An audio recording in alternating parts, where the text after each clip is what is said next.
played 5-minute games before.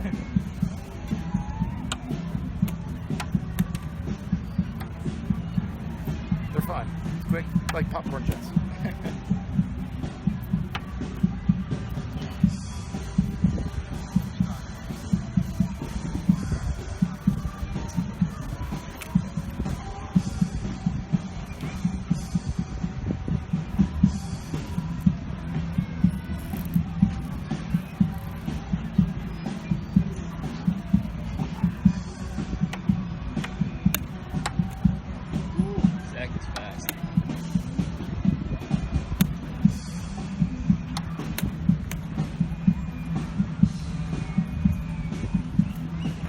I won't be when I have to calculate.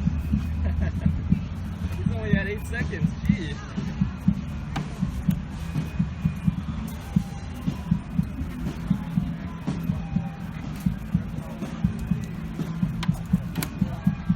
Don't give up.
Hey guys, Brent here. Hope you enjoyed that game. What a great game in terms of contrast, in terms of kind of like personalities. Like on the left, we had Zippy Zach, and when I first heard his name, I was like, how am I gonna think of a nickname for Zach? Starts with the Z. Not that many words that start with the Z. So luckily, he played fast, and you could tell that he played fast because he knew his openings and he moved with confidence. So this was gonna be a matchup, and Slava being the Russian that he is, and very good player as well, and Slava just kind of being the calm demeanor. It's like a nice contrast between these two players. Alright, so let me know what you thought of the game in the comments below, and let's go over the game and see what we can learn from it.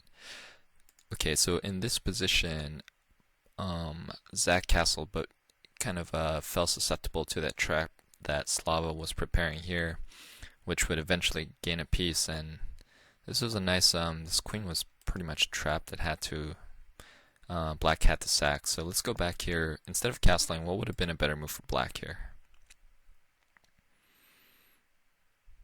Okay, probably knight g7, knight ge7, and this no longer works because takes and takes. So after pawn takes, so probably just knight takes, and the trap is no longer viable. So that's one thing we can learn. All right, let's go to the next position here. In this position we had, I thought this was a poison rook. I thought Slava was planning this, like pretending he didn't know that the rook was hanging, because well, in the game Slava played bishop g5, but if you want to go move back, pause the video. What's the best move for white here?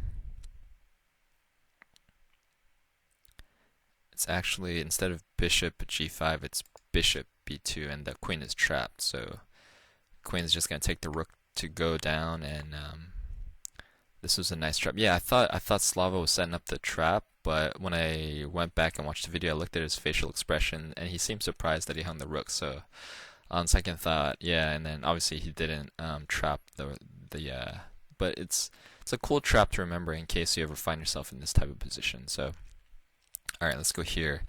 And in this position, and in the game we had bishop takes, and then king takes. But if you want to go move back, pause the video. What's the best move for Black here? Because king takes was basically kind of it was the point of no return. I mean, Black is still losing this position by a lot, but by king takes, it allows the queen to kind of come in and kind of squeeze the king here. So what would have been, pause the video, what would have been the best move for Black here? Alright, Black would love to develop his pieces here, so knight e7 to trap, and takes and can kind of activate this rook later on for Black, and White can no longer take on here, so White is definitely still winning here, but Black has like survival chances, so it's one thing we can learn. And let's go here in this position, and in the game we had king f6, and then White played Slava played queen takes c7, but if you want to go move back, this is a good mate in 6 puzzle. And it's good because it kind of exercises a train of thought that people don't usually think about in terms of mating patterns, and I'll explain that why later on. Alright, pause the video, see if you can find the best move for White here for mate in 6.